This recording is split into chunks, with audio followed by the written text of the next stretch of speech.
El estrés, un fenómeno al que estamos todos expuestos, un fenómeno que muchas veces lo manejamos en nuestra vida laboral o en nuestra vida personal. Hoy, en nuestro podcast, hablaremos del estrés y cómo lo podemos manejar en nuestra vida laboral y personal. Bienvenidos.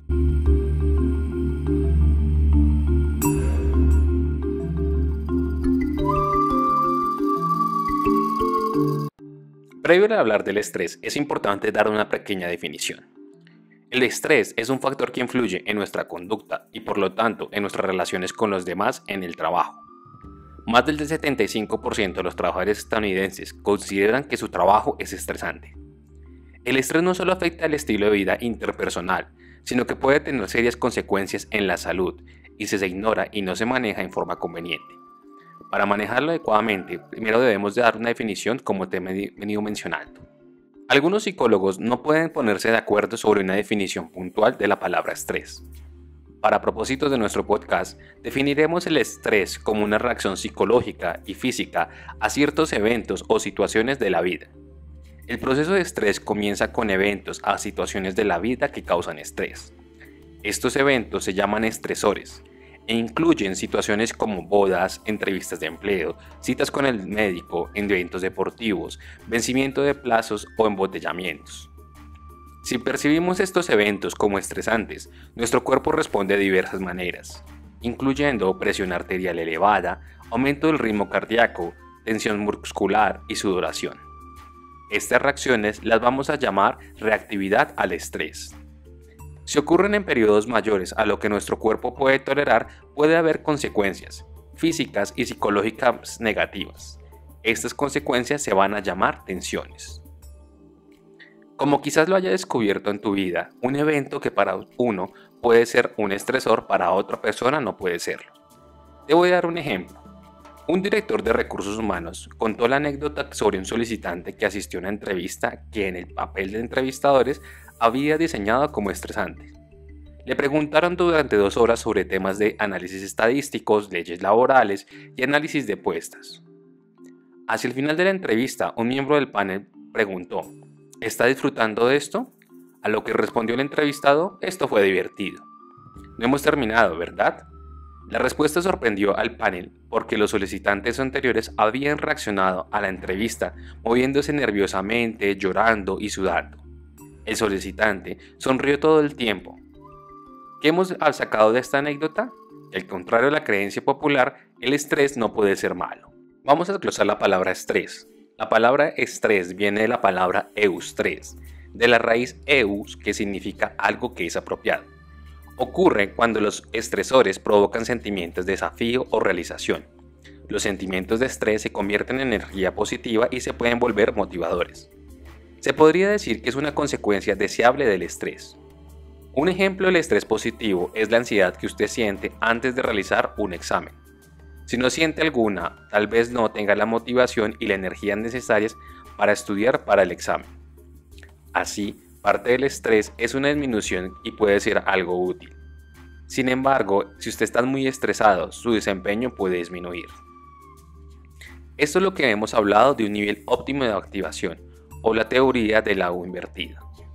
Según la teoría de la U invertida, tener o poca o demasiada activación da como resultado un desempeño deficiente, mientras que un nivel moderado conduce a los niveles más altos de desempeño.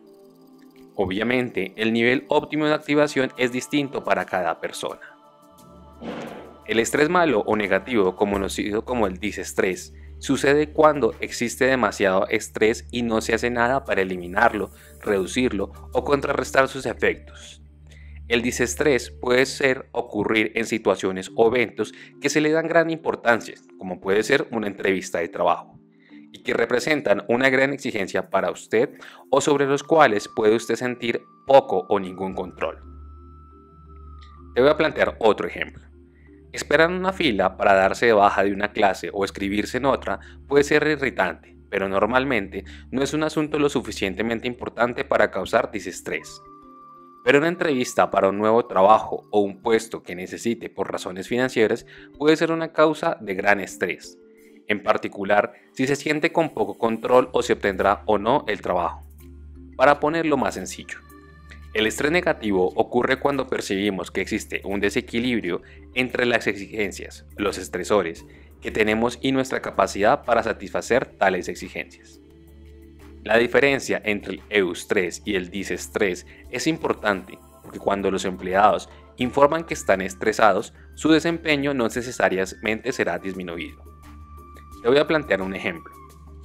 En un estudio con más de 1.800 gerentes estadounidenses, la cantidad de eustrés llamada por los investigadores como la relación con el desafío o reto no tuvo relación con la satisfacción laboral ni con los intentos de dejar a la organización. Sin embargo, los gerentes con alto nivel de disestrés en relación con los obstáculos estaban menos satisfechos con su trabajo, renunciaban más frecuentemente y hacían más intentos por encontrar un nuevo trabajo que los gerentes con bajo nivel de disestrés. La predisposición al estrés. Parece haber diferencias individuales en el grado hasta el cual las personas son susceptibles al estrés o están dispuestas a tolerar los estresores. Por ejemplo, las tasas de enfermedades de las coronarias agravadas por el estrés son mayores en individuos divorciados que son casados. Estos últimos reportan una mayor satisfacción y menos estrés que las personas separadas. Las tasas de mortalidad son menores en los altos ejecutivos corporativos que en los ejecutivos de segundo nivel, y la gente que vive en entornos suburbanos padece más enfermedades relacionadas con el estrés a la gente que vive en entornos rurales. Estas tolerancias individuales pueden explicarse por algunos factores. Las personalidades propensas al estrés. Algunas personalidades son más propensas a responder negativamente a los estresores que otras. Estas incluyen a los individuos con personalidad tipo A y a los neuróticos. La personalidad tipo A. ¿Alguna vez has conocido a una persona que conozca, habla, camina rápido, se impacienta con facilidad o siempre parece tener prisa? Es probable que usted o la persona a la que conoce tenga una personalidad tipo A. Los individuos tipo A se caracterizan principalmente por el esfuerzo por lograr algo, la impaciencia y la urgencia, así como la ira y la hostilidad. Tienden a hacer muchas cosas a la vez, llamadas los multitareas. Por ejemplo, alguien de tipo A leería el periódico mientras almuerza, escribiría en la computadora mientras habla por teléfono y desayunaría mientras conduce hacia el trabajo. Las personas del tipo A caminan y hablan rápido, terminan las oraciones de los demás y siempre parecen estar ocupados. Son individuos enfocados al logro, competitivos y tienden a poner el trabajo antes que el placer. Estas características se tornan exageradas cuando la personalidad tipo A experimenta estrés. Los empleados del tipo A que experimentan estrés tienen más probabilidad que otros de mostrar presión elevada y altos niveles hormonales relacionados con el estrés. Además, tienen una recuperación más lenta, que a su vez se eliminan los estresores. Los individuos del tipo B parecen ser más calmados, es decir, cuando ocurre un evento que pueden generar estrés, son más capaces de manejarlo en perspectiva y de usar de formas positivas para manejarlo y son más relajados y agradables. El neuroticismo. Aunque a lo largo de los años las investigaciones han identificado varios rasgos de la personalidad relacionados con el estrés, como por ejemplo el pesimismo, la afectividad negativa, la fortaleza y la autoestima disminuida, también indica que estos rasgos individuales caen en el rasgo general del neuroticismo. Los neuróticos son ansiosos con frecuencia, depresivos de igual manera y así como pesimistas o desesperanzados. Es más probable que perciban los eventos como estresantes y que tengan reacciones negativas a tales eventos que las personas que son más estables emocionalmente. Ahora bien, vamos a hablar de las variables del género, el origen étnico y la raza. Muchas de las investigaciones sobre el género y estrés son contradictorias.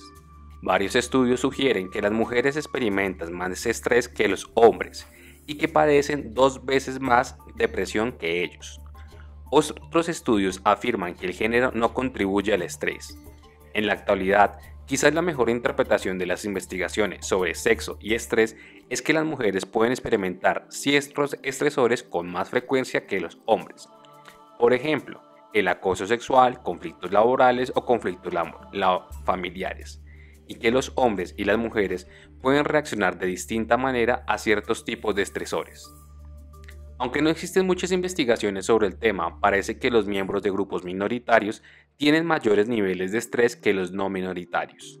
Más aún, las diferencias raciales y étnicas se encuentran principalmente relacionadas físicas al estrés.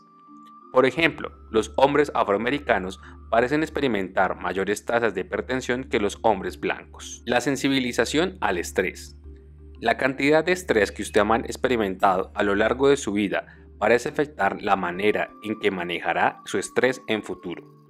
Por ejemplo, si está expuesto a altos niveles de estrés como abuso durante mucho tiempo, los estudios sugieren que es probable que reaccione de manera más rápida y más negativa a situaciones que pueden generar estrés, porque en cierto modo, comillas, ya ha sido entrenados para responder de esa manera. Es decir, si está acostumbrado a ser nervioso debido al estrés y que ha experimentado anteriormente en su vida, es más probable que reaccione de esa manera con el estrés a futuro. Esto, desde luego, tiene consecuencias para su salud futura y sus conductas ante el estrés. Sin embargo, puede haber una desensibilización aprendiendo nuevas conductas para manejar el estrés y trabajando con los sentimientos acerca del estrés pasado. Ahora bien, vamos a hablar de las fuentes de estrés. Muchos eventos y factores se pueden considerar como fuentes de estrés, y como hemos hablado anteriormente, lo que es estresante para una persona puede que para otra no lo sea. De nuevo, lo que determina si algo será un estresor o no depende mucho de su importancia y de qué tan controlable se perciba. Te voy a hablar ahora de los estresores personales. Las fuentes personales de estrés son las situaciones que no tienen trabajo, como las relaciones familiares e íntimas, el matrimonio, divorcio, los problemas de salud, los económicos, la crianza de los hijos. Las personas difíciles e irascibles también son fuentes de estrés debido al conflicto que ocasionan en nuestra vida personal y laboral. Además de tener que lidiar con los cambios de la vida, puede ser resultarmente estresante. De hecho, muchos estresores pueden considerarse como la reacción al cambio, ya sea que sea mudarnos a otra casa, terminar o comenzar una relación o cambiar con nosotros mismos. El temor. Cuando voluntaria o involuntariamente dejamos atrás una etapa de nuestras vidas que se ha vuelto cómoda y predecible, entramos en otra etapa en la que no sabemos qué pasará. El desafío y la posible emoción del cambio pueden producir un eustrés en las personas a las que les gusta el cambio o lo impredecible. Pero a muchos de nosotros el miedo a lo desconocido nos produce estrés negativo. Como un ejemplo, en su último año en preparatoria pensaba mucho en lo que le deparará el futuro. Aunque tiene ganas de abandonar el nido y valerse por sí mismos, muchos estudiantes responden que les aterra lo que puede suceder. No saben si tendrán éxito en la vida e incluso no están seguros de que puedan conseguir un trabajo para mantenerse ellos mismos. Creen que fracasarán en la universidad, pero lo que sienten es significarse en la vida. Otros estudiantes responden que les emociona simplemente el hecho de pensar en mudarse e intentar una nueva vida. Para aquellos de ustedes que se sientan más temor que desafío por el cambio, probablemente ya han reconocido que la clave para manejar el miedo a lo desconocido es ver que no existen los monstruos que pensaban que habría si hacen un cambio. En otras palabras, manejar sus miedos al futuro significa darse cuenta de que la mayoría de los cambios no terminan siendo malos como se habían pensado. La resistencia. Enfrentémoslo. Algunos de nosotros no nos queremos cambiar la seguridad y la estructura de la que conocemos. Nos gusta la predecibilidad de nuestra vida, sin importar lo aburrida que sea. Nos gusta saber qué pasará día tras día y decirnos que tenemos que cambiar nuestra rutina y puede hacernos caer en picada. Algo tan simple como cambiar de marca de pasta dental puede ser demasiado para nosotros y hacer que caigamos en la obstinada determinación de no cambiar. Un buen ejemplo de la resistencia al cambio es aferrarnos a nuestras viejas tradiciones que ya no son viables. Como por ejemplo, en una conferencia se conoció a un hombre que me dijo que muchos años después de su divorcio aún esperaba pasar la Navidad con sus anteriores parientes políticos. Para esta persona había sido una tradición durante más de 15 años y no entendía por qué debía perderse esta tradición, solo porque él ya no era parte de la familia legalmente. Continuó llamando a su ex esposa varias navidades después del divorcio, solicitándose que permitiera unirse a estas fiestas. Desde luego, eran rechazados, y el estrés continuo de este rechazo, así como su negación al cambio, eventualmente hicieron que tuviera que buscar una ayuda profesional. Ahora parece estar mejor e incluso ha comenzado a realizar sus propias festividades con su nueva pareja. Resistirse al cambio no permite a las personas enfrentar los cambios inevitables, y esta resistencia puede conducir al estrés. El resentimiento. Por último, los cambios forzosos, particularmente aquellos sobre los que nos sentimos y no tenemos control o en los que no tenemos cabida, pueden provocar aspectos de resentimiento. Si no queremos el cambio y no entendemos por qué tenemos que hacerlo y no nos gusta cómo nos hace sentir, asustados o confundidos, esto genera un resentimiento. Ahora bien, vamos a hablar de los estresores laborales. Dentro de ellos podemos agregar que la experiencia y la edad contribuyen a que los individuos consideran fuentes de estrés. Los individuos que viven solos y que han provocado en la fuerza laboral tiempo completo parecen preocupados por el estrés que provoca el trabajo. Los estresores laborales se pueden agrupar en dos categorías: características del puesto y características organizacionales. Vamos a hablar ahora de las características laborales. Las tres categorías principales del puesto que provocan estrés pueden ser A. Conflicto de roles, B. Ambigüedad de roles o C. Sobrecarga de los roles. El conflicto de roles ocurre cuando nuestras expectativas y lo que pensamos debemos estar haciendo o no coinciden con el trabajo que realmente tenemos que realizar. Un ejemplo: a una mujer que fue contratada como asistente del director general de una organización, se le informó que al contratarla que iba a realizar tareas administrativas como el desarrollo de políticas, a participar como socia igualitaria en las juntas administrativas y a servir como enlace entre el director general y el público. Sin embargo, después de estar trabajando, escuchó que tanto el director general como los jefes de otros departamentos se referían a ella como, comillas, la secretaria. De hecho, el trabajo que terminó haciendo consistió en tomar la minuta de diversas juntas, asegurarse que hubiera refrigerios en tales reuniones y realizar tareas de oficina rutinarias como contestar el teléfono y distribuir el correo en las oficinas. Lo que esperaba del puesto era incompatible con la realidad que requerían que hiciera. Este conflicto de roles le provocó un gran estrés, y de acuerdo con las investigaciones sobre los efectos del conflicto de roles, con el tiempo terminó renunciando. El conflicto de roles también puede ocurrir cuando un empleado tiene roles contrarios o roles sin conflicto. Como un ejemplo, el rol de una empleada como gerente podría requerir que trabaje un sábado, pero su rol como madre requiere que asista al juego de familia con el mismo día. La ambigüedad de roles ocurre cuando las labores y las expectativas de desempeño de un individuo no se definen claramente. En el ejemplo anterior, la expectativa superó o experimentó no solo el conflicto de roles, sino también la ambigüedad de estos, por lo que su jefe esperaba que hicieran algo distinto de lo que los empleados esperaban que algo pasara. Aunque su jefe se refería a ella como, entre comillas, secretaria, un título que denota claramente ciertos deberes, él sentía que ella debía tener voz y vota en ciertas decisiones que afectaban la organización. Sin embargo, los demás directores no consideraban como un par y sentían que no debía tener el mismo poder o autoridad como ellos. Como en los 4 años que ella trabajó en la compañía, su jefe nunca aclaró la situación, ni estuvo segura de cómo se suponía que debía actuar en las juntas. Basta decir que ella cada día sentía mayor estrés, ya que tenía que averiguar por su cuenta cuáles eran sus deberes y responsabilidades en el cargo. De acuerdo con las investigaciones de Front, Russell y Cooper, el estrés de esta ambigüedad de roles provocó que se deprimiera, y de acuerdo con un metaanálisis analizado, su satisfacción laboral tiende a disminuir. La sobrecarga de roles.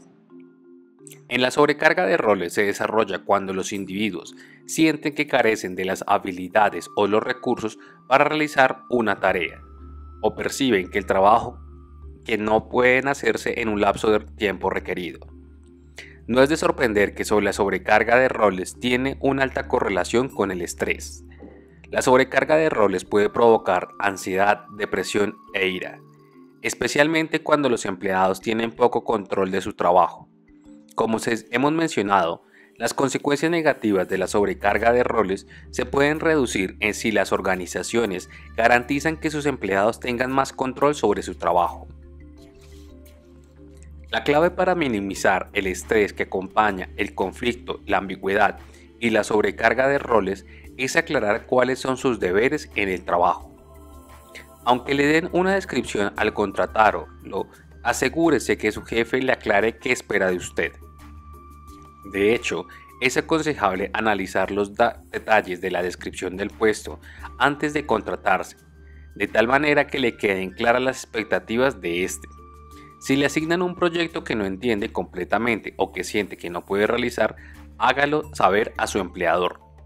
Más aún, si es posible, sugiérale que le permita capacitarse para realizar el proyecto. Por último, en ocasiones es bueno que su jefe le explique a los demás empleados las responsabilidades laborales de usted. Esta explicación debe aclarar cualquier malentendido sobre su rol en la organización. Los estresores organizacionales. Las características organizacionales que es más probable que provoquen estrés incluyen factores como el ajuste personal-organización, las reglas y la política de la organización, las relaciones administrativas y el cambio organizacional. Respecto al ajuste persona-organización. El ajuste persona-organización se refiere a que tanto factores como sus habilidades, conocimientos, capacidades, expectativas, personalidad, valores y actitudes coincidan con los de la organización. En un tiempo, las organizaciones se preocupaban principalmente porque los solicitantes tuvieran las habilidades y el conocimiento necesario para realizar ciertas tareas.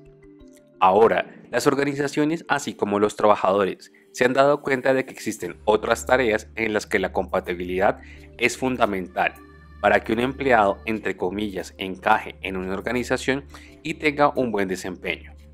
Por ejemplo, un individuo a favor de la vida podría no sentirse bien en una organización conocida como Planned Parenthood, en un no fumador que podría sentirse como un trabajador de Philip Morris, y una persona consciente de la importancia de la ecología podría sentirse perdida al trabajar en Exxon, porque las filosofías de los individuos y desde las organizaciones son distintas.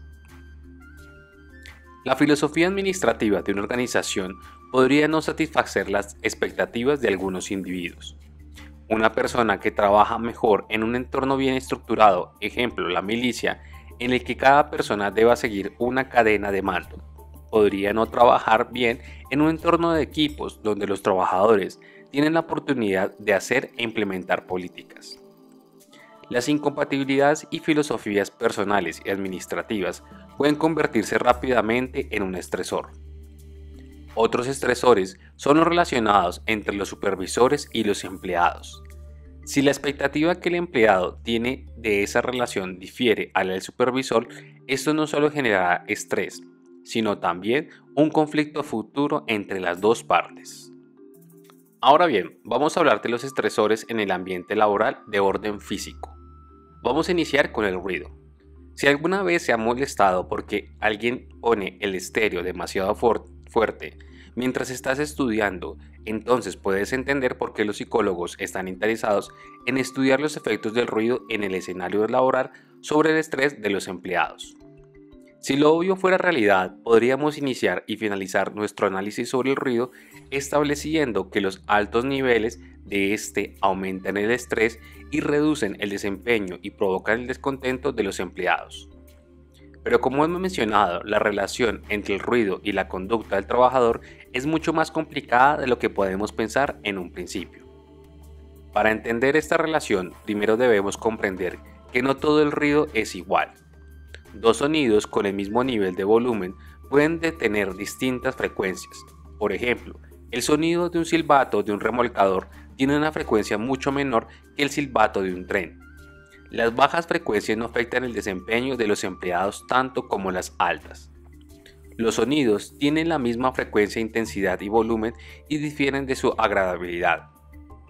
Como un ejemplo, Los niveles de ruido de los conciertos de rock y clubes nocturnos llegan a ser muy altos, pero algunos de nosotros disfrutamos el sonido de lo suficiente para poder pagar por ello para escucharlo.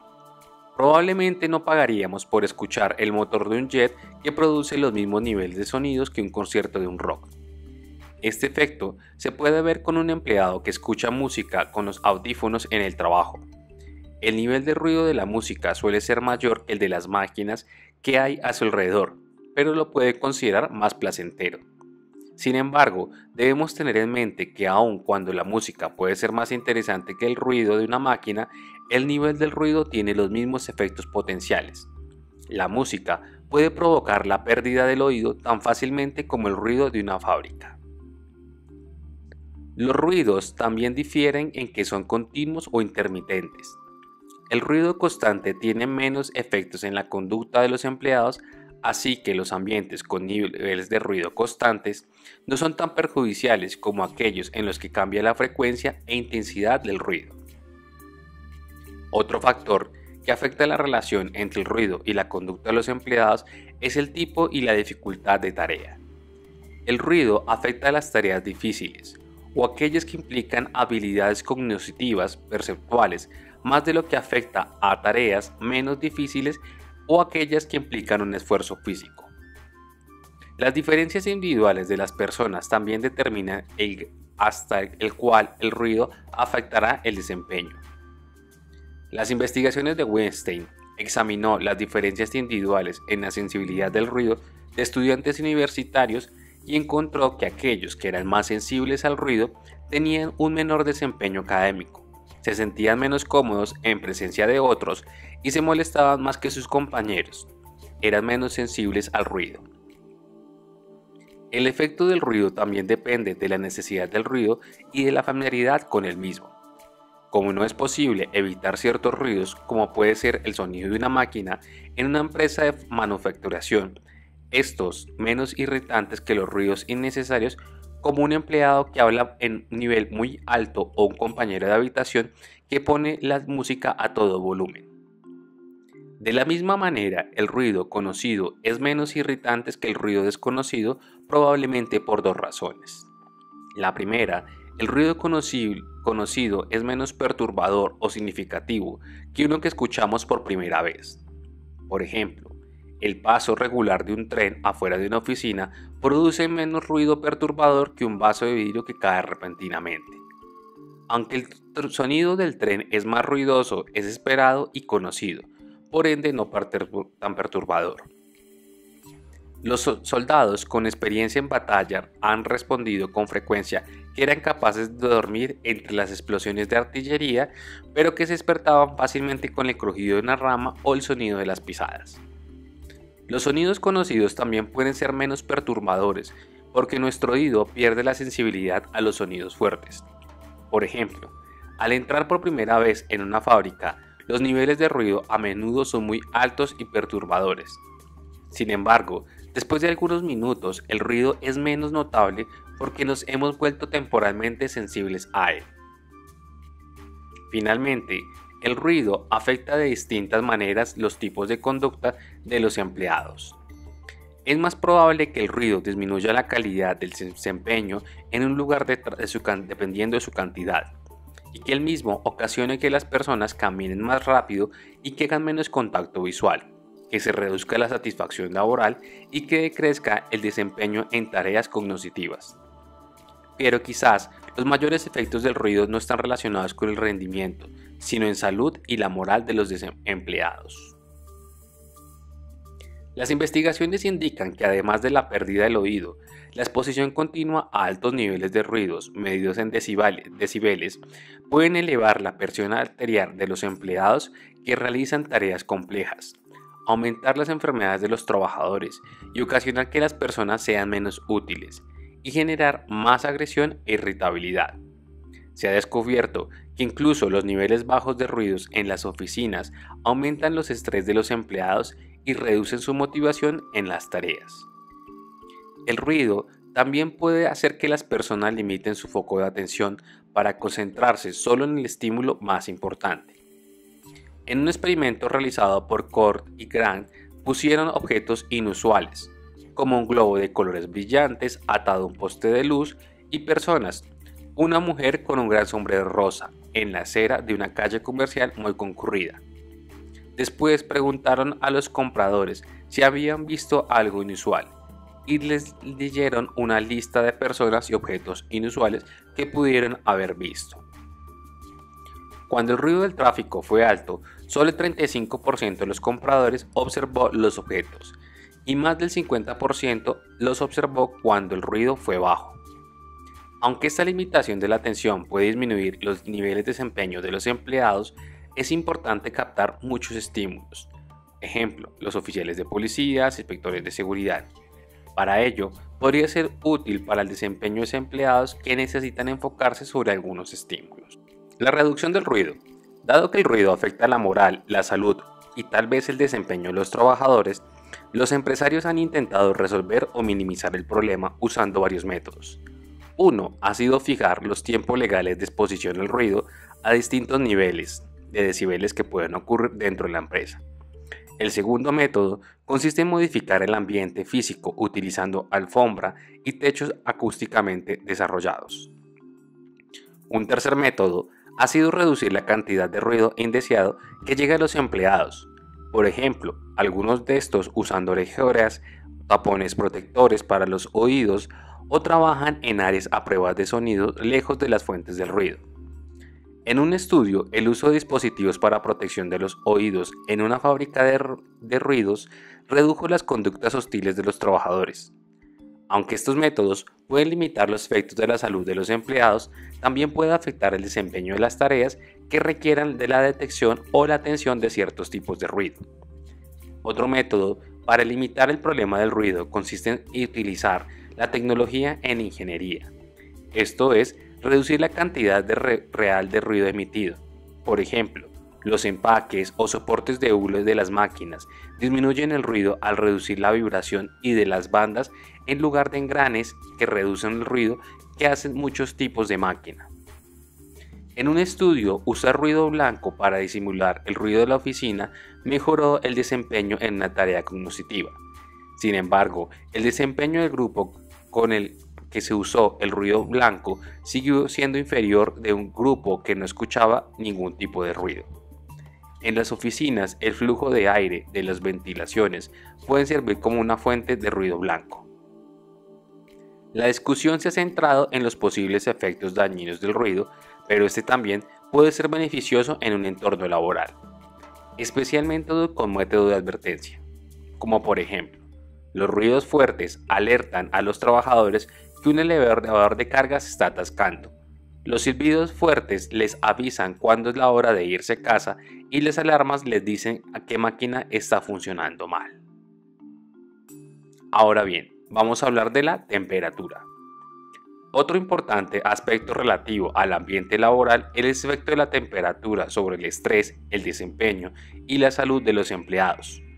Muchos trabajos de las industrias de la construcción y de cirugía implican en un intenso calor y como los otros, las brigadas de rescate y los empacadores de carnes implican trabajar en fríos extremos. Quizás lo mejor para comenzar el análisis de los efectos es describir la manera en que el cuerpo trata de mantener la temperatura ideal. Cuando la temperatura corporal está por encima de lo normal, podemos bajarla de dos maneras. La primera, mediante irradiación, con el exceso de calor irradiando lados del cuerpo. La segunda es mediante evaporación, sudando el exceso de calor. Cuando la temperatura corporal está por debajo de lo normal, los vasos sanguíneos se contraen. Aunque este proceso nos ayuda a protegernos del frío, también puede producir entumecimiento y esto se reduce la circulación. Es por eso que nuestros pies y nuestras manos son las primeras partes del cuerpo que sienten el entumecimiento cuando tenemos fríos.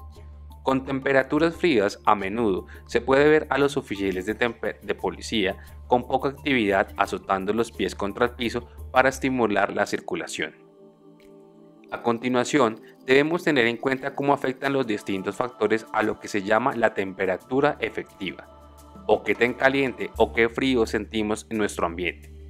En teoría, la temperatura efectiva tiene 4 componentes: temperatura del aire, humedad, flujo del aire y la temperatura de los objetos del entorno. Pero suele calcularse considerando la temperatura del aire y la humedad. Observe que la temperatura efectiva es más simple que la temperatura del aire. Un ejemplo: un día a 32 grados centígrados en el desierto de Nevada se siente más frío que un día de 32 grados centígrados en un pantano de Georgia. Como hemos hablado, cuanto mayor sea la humedad, más cálida se sentirá la temperatura del aire, y por ende será mayor la temperatura efectiva.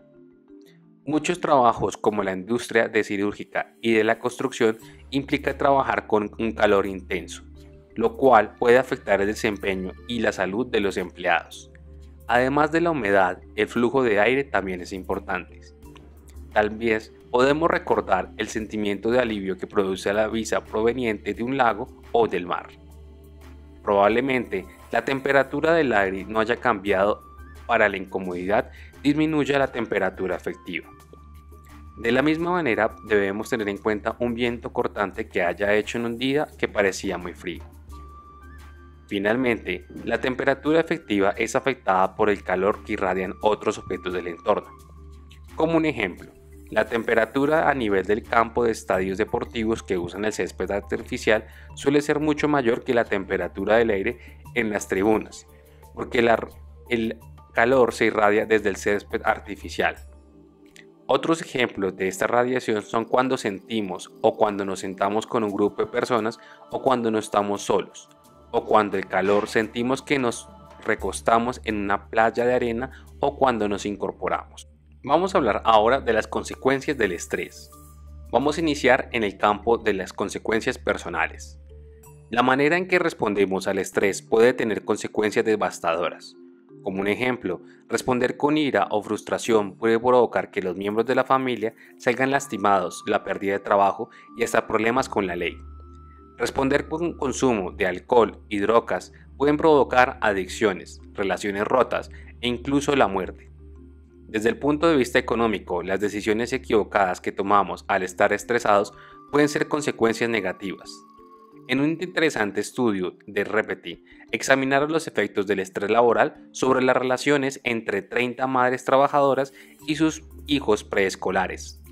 Los resultados del estudio indicaron que en días de mucho estrés, las madres les hablaban menos a sus hijos y les prodigaban en sus consecuencias de afecto. Dentro del estrés existen varias respuestas físicas al mismo. Algunas personas sudan bajo un estrés extremo, como por ejemplo, muchas personas informan que las entrevistas de trabajo les resultan ser muy estresantes y les hacen sudar. Los dolores de cabeza y dolores corporales también pueden ser síntomas del estrés. Si usted es propenso a migrañas, puede darse cuenta que estas ocurren con más frecuencia durante las situaciones de estrés. Los dolores corporales a menudo son resultados de tensarse en momentos estresantes. Números de personas reportan que cuando están despiertas por la mañana sienten mucho dolor en la espalda, cuello, hombros y piernas, lo cual se puede atribuir a la tensión durante el sueño. Las respuestas físicas al estrés incluyen la pérdida del cabello, aunque se supone que perdemos varios cabellos al día, de los cuales son reemplazados por nuevos. El cabello que se cae a jirones suele ser la manera en que el cuerpo está avisándonos altos niveles de estrés. Al estrés se le ha llamado el silencioso asesino, porque como hemos hablado, va delimitando silenciosamente su sistema inmunológico, mermando así la capacidad de su cuerpo para prevenir o combatir enfermedades y padecimientos.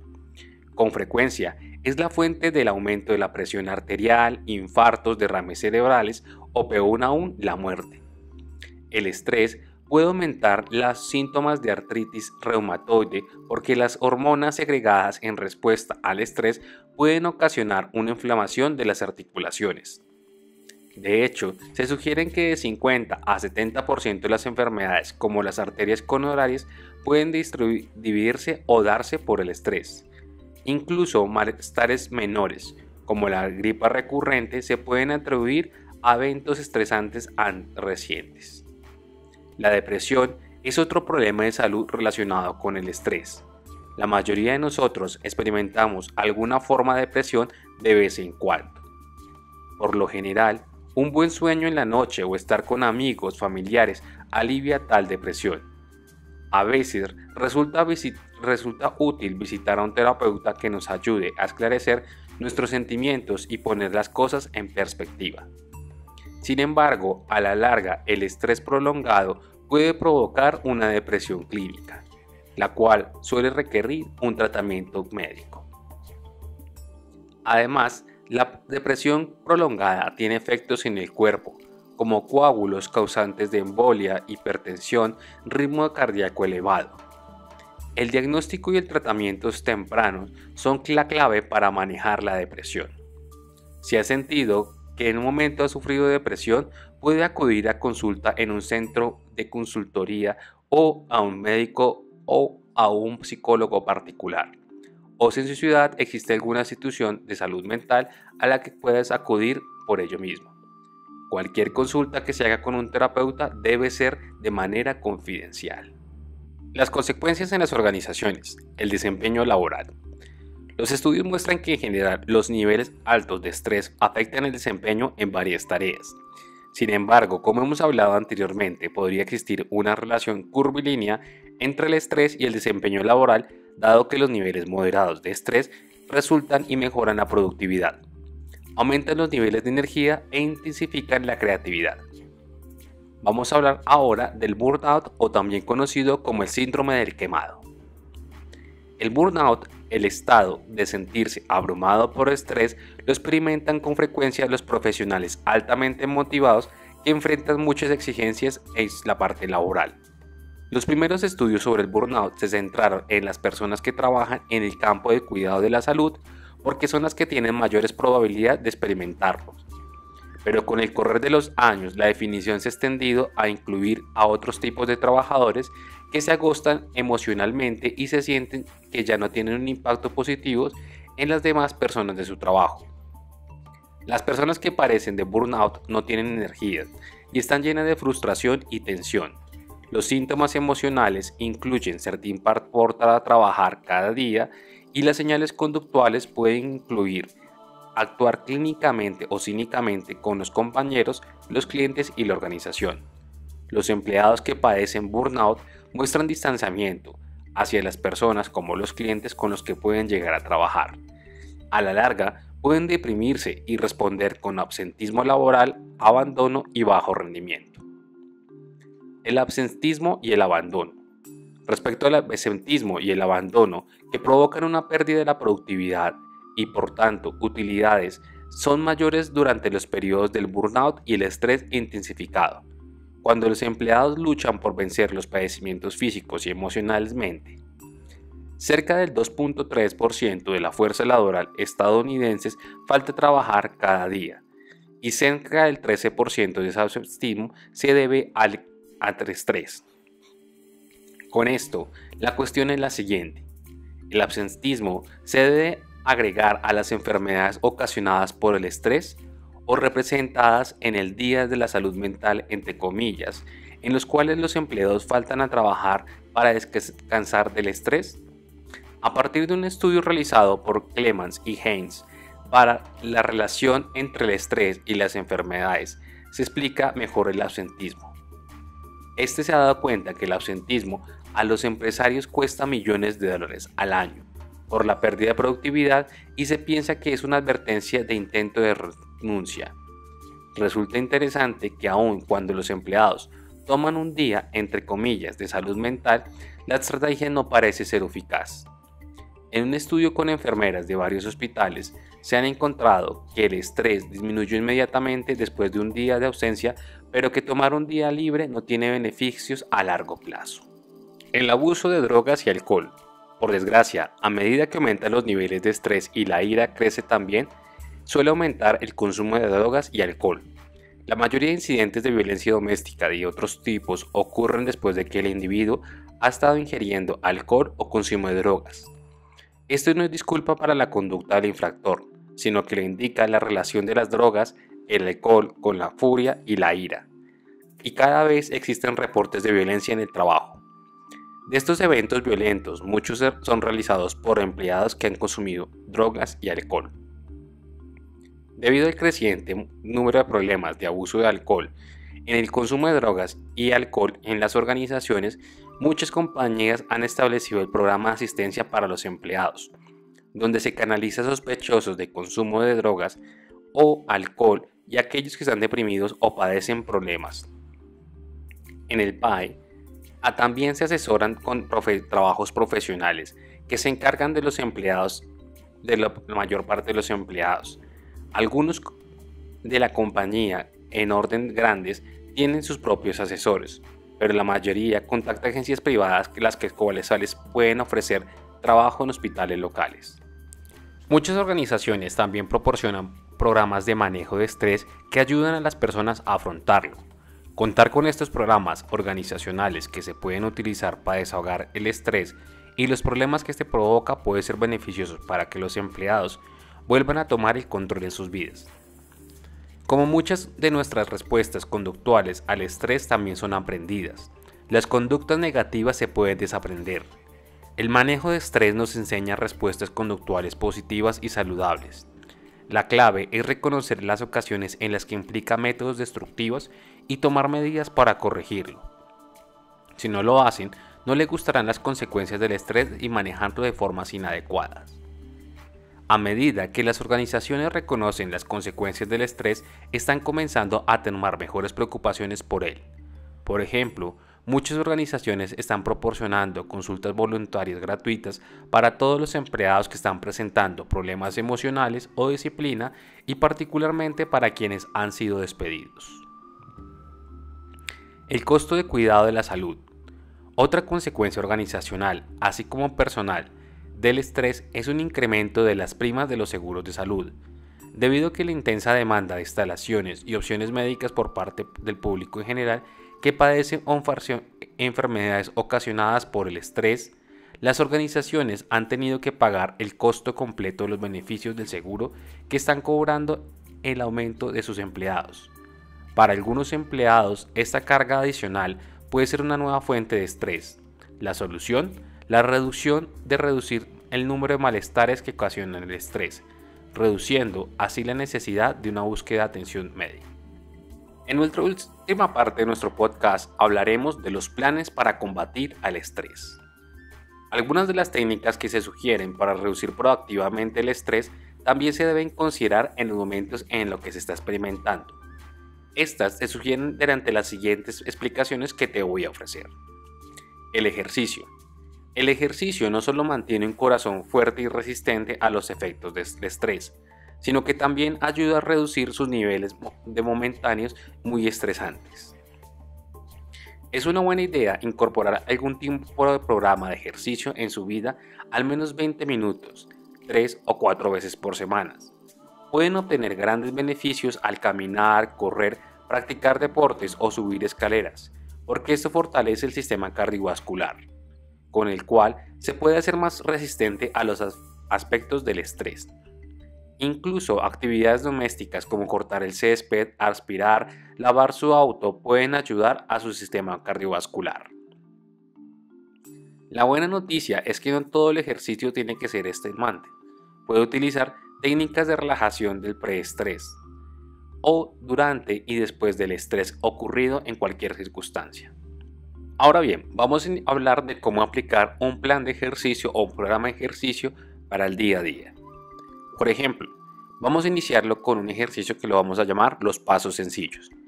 Por ejemplo, en lugar de tomar el elevador en el trabajo o en la escuela, sube por las escaleras. Considera esta. Deja de dar 20 vueltas alrededor del estacionamiento en un centro comercial hasta encontrar el lugar perfecto para estacionarse. En vez de ello, haga un esfuerzo consistente para estacionarse lo más lejos que pueda y camine hasta el establecimiento. Después de estos pasos sencillos, cambie una rutina de ejercicios más seria. Solo recuerde elegir un programa que funcione bien para usted, el cual podría no ser el que usan sus amigos. Si no le gusta correr, no lo haga. No hay necesidad de agregar más estrés eligiendo ejercicios que definitivamente no tolera. Como un buen ejemplo que planteamos a los estudiantes es levantar pesas para reducir el estrés. Muchas veces hemos hablado de que los estudiantes inviten a determinadas personas, pero la gente determinadas con características de la personalidad puede que no gusten. Las organizaciones se dan cuenta de lo importante que es el ejercicio para manejar los efectos del estrés, como lo indica el aumento de programas de salud y acondicionamiento físico en lugar de trabajo durante los últimos 15 años. Las investigaciones muestran que el ejercicio puede reducir las enfermedades de arterias coronarias para disminuir la presión arterial y reducir el colesterol. Además, los resultados de varios metaanálisis indican que programas de bienestar para los empleados, que a menudo incluyen ejercicio, dan como resultados menores niveles de absentismos menores y quizás mayores niveles de desempeños. Un buen ejemplo de la eficacia de los programas de bienestar es el aplicado en el condado de Catawba en Carolina del Norte. Antes del inicio de su programa, el EMS estaba perdiendo un promedio de 2 paramédicos al año por padecimientos relacionados con el trabajo. Para mejorar la salud, el EMS realizó exámenes médicos y ofreció suscripciones a un gimnasio local. Después de un año, el absentismo se redujo entre 78 y 57 horas por empleado. 2 de ellos dejaron fumar y el 47% de los empleados perdió grasa corporal. La risa. Se ha demostrado que el humor reduce el estrés de varias maneras. Primero, puede ayudarle a ver desde otra perspectiva una situación estresante. Seguramente ha escuchado muchas bromas sobre la muerte, muchas de las cuales les dicen oficiales de policía, médicos y funerarios.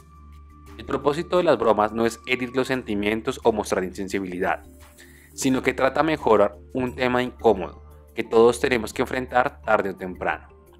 Es mejor reírnos de eso que obsesionarnos por algo que no podemos llegar a trabajar.